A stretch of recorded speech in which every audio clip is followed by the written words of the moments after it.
And to dig deeper into the forum and women's issues around the world, Rachelle sat down with Lisa McGowan of the Solidarity Center and Sarah Iqbal. She's the program officer of the World Bank's Women, Business and Law Project. And they started off by discussing the progress made since the Beijing Platform for Action in '95.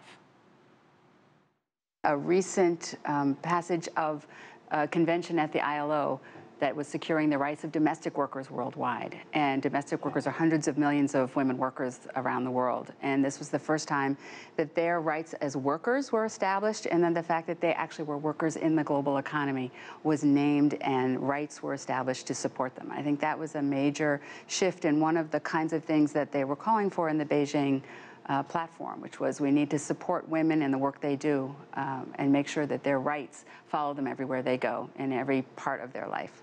And Sarah, what about you in terms of your observations of the progress that you've seen since then? Well, thank you so much. So one of the things that we do at the World Bank's Women, Business and the Law Project is actually measure where reforms have happened on women's economic rights. So we look at laws and how countries have improved them for women. And one of the findings we have is in the past 2 years, 65 economies have made 94 legal changes improving women's economic rights. And that's things like improving the sectors that they can work in, because actually a lot of economies restrict women's work in terms of working in certain sectors. In the Russian Federation, women can't work in 456 specific jobs because they are women. And countries are rolling back restrictions like this and allowing women to work in more sectors and occupations. Are there particular regions that are seeing the most disparity still? So in regions like the Middle East and North Africa, there's still a long way to go, but they are making a lot of reforms in order to improve economic rights for women. We see, for example, in South Asia, India has just introduced a law having a quota for women on corporate boards. So now every limited liability company in India has to have at least one woman board member. Additionally, a lot of economies in the Middle East and North Africa are introducing laws on domestic violence. So Saudi Arabia recently implemented a law on this, as did Lebanon, but there are still many economies in the region that need to improve legislation on violence against women. And Lisa, as we bring you in here, talking about violence against women, that was also one of the critical areas of concern. And a lot of these areas of concern kind of spill into each other, especially when it comes to women and their upward mobility in the economy. What sort of things are you working on? Well, at the Solidarity Center, one of the focuses that we have is precisely looking at the issue of gender-based violence in the world of work and really trying to help draw attention to the ways in which violence follows women into their workplace. And because the workplace has its own set of rules and regulations, there need to be a specific set of rules and regulations to protect women. So that's one of the key issues. And I think talking about the world of disparity between different regions, I think one of the most exciting things that's happening in the world is the way that women workers are organizing, even in North Africa and in the Middle East, to really fight for their labor rights and to improve their own wages and to make sure that working conditions are improved. And that's a real positive change. Now, we are seeing, as you said, some positive changes, but obviously there are still countries that still have gender unequal laws when it comes to women and the economy.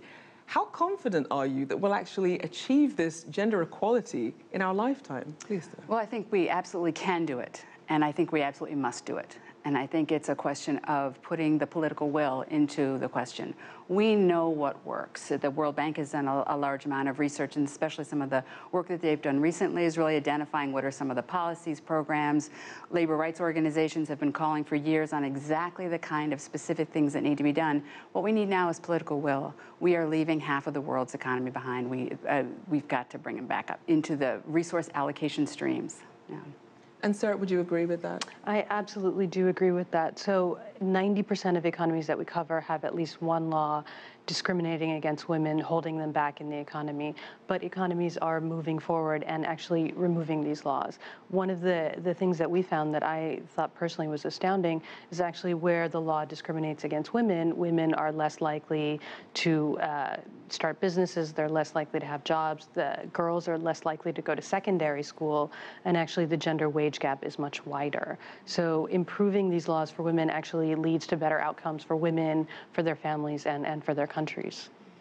What advice would you give for women who are trying to be empowered and better their situation, no matter where they are? There's some sort of common pieces of advice they can try and follow. Well, I think that I think it's absolutely essential that women come together, and they are coming together, to really assess the situation that they're in, analyze the situation they're in, and figure out what are the steps they need to take. There are so many good laws on the books, and those laws are not being implemented. And so even with the good laws, which must be put in place, there has to be action on the part of the people who are suffering to turn around the political situation. That means that people are still not even following the laws. So in order even just to implement the good laws that exist, you need to have social action, you need to have democratic participation, you need to have the right to form a union, you need to have the right to associate and to call for what you need in your life. And I think that's really that's part of the story. That's part of what we have to accomplish. And I think that's a place where there's a lot of really exciting action going on that is really in parallel to some of the good laws that are being passed around the world.